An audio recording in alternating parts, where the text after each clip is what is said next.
ఆదివాసీల హక్కుల సాధనకై సెప్టెంబర్ 28వ తారీఖున ఉమ్మడి ఖమ్మం జిల్లా భద్రాచలంలో భారీ బహిరంగ సభ నిర్వహిస్తున్నట్లు మాజీ ఎంపీ సోయం బాపురావు తెలిపారు.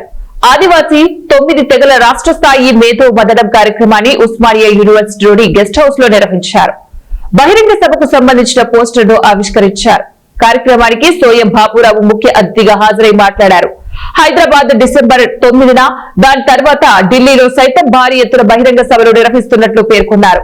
బహిరంగ సభలకు ప్రతి ఒక్కరూ ఆదివాసీ బిడ్డ పెద్ద ఎత్తున తరలి వచ్చి విజయవంతం చేయాలని పిలుపునిచ్చారు. తెల్లం వెంకట్రావు, నేను ఇద్దరం తమ వ్యక్తిగత ప్రయోజనాల కోసం కాకుండా జాతి కోసం పోరాటం చేస్తున్నామని వివరించారు. మా ఉద్యమాన్ని శాంతియుతంగా కొనసాగిస్తామని తెలియజేశారు.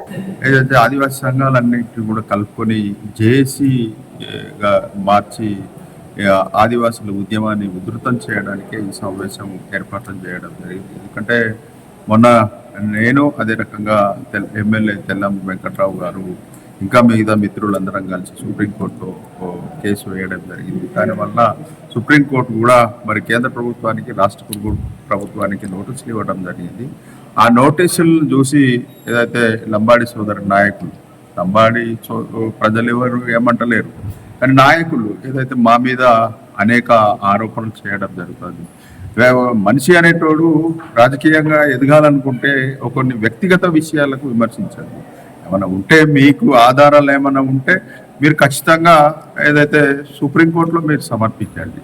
మీ దమ్ము ధైర్యం అక్కడ చూపెట్టండి. కానీ తెల్లం వెంకటరావును తిట్టడము లేకుంటే సోయం బాపురావును తిట్టడంలో ఇళ్ళ దమ్ము చూపెడితే దాని దమ్మున్న నాయకులని అనుకోరు. అంటే మీకు మీ సమాజం మీకు సన్మానం చేయకపోతే అది స్వయం బాపురావు తప్పు కాదు, తెల్లం వెంకటరావు తప్పు కాదు. కాబట్టి మీరు మొదలు మీ సమాజం కోసం ఏం చేయాలో అది చేసి తర్వాత సమాజం కూడా తప్పనిసరిగా మేము గౌరవిస్తుంది, సన్మానిస్తుంది. కాబట్టి ఇవాళ మేము ఏమంటున్నామంటే మణిపూర్లో పోరాటం ఏదైతే జరిగిందో ఆ పోరాటం కూడా ఎస్టీ రిజర్వేషన్ కోసమే పోరాటం జరిగింది. దానికోసం అక్కడి ప్రభుత్వము అదే రకంగా అక్కడ హైకోర్టు ఏదైతే మైతీలను ఎస్టీ జాబితాలో చేర్చాలని సుప్రీంకోర్టుకు వాళ్ళు పంపడం జరిగింది.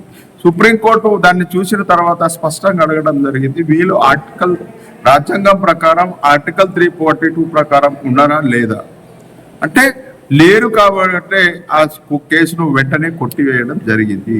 అదే రకంగా మహారాష్ట్రలో మున్నూరు కాపులు కూడా మన్నెర్వాల్ పేరు మీద అక్కడ కూడా ఎస్టీ సర్టిఫికేట్ తీసుకోవడం జరిగింది, అనేక ఉద్యోగాలు చేయడం జరిగింది. దాని వలన అక్కడ మహారాష్ట్ర ఆదివాసులు కూడా సుప్రీంకోర్టులో పోతే సుప్రీంకోర్టు స్పష్టంగా తీర్పు ఇవ్వడం జరిగింది. ఆర్టికల్ 342 ప్రకారం వీళ్ళు లేరు కాబట్టి వీళ్ళు ఎట్టి పరిస్థితుల్లో కూడా ఎస్టీలు కాదు అనేది కూడా చెప్పడం జరిగింది. ఎక్కువగా కూడా వాళ్ళు మేము ఎస్టీలమే ఉన్నాం మొదటి నుంచి అనేది వాళ్ళు వాదన చేస్తున్నారు. మీరు బయట వాదన చేస్తే కుదరదు, మీరు సుప్రీంకోర్టులో పోయి వాదన చేయండి. దానికి సుప్రీంకోర్టు ఆలోచిస్తుంది తప్ప ఇక్కడ తెగల మధ్య వైరుధ్యం సృష్టించి మేము ఆనందంగా చూసుకుంటా ఉంటామంటే కుదరదు. కాబట్టి సీతారాం నాయక్ గారికి ఇంకా మిగతా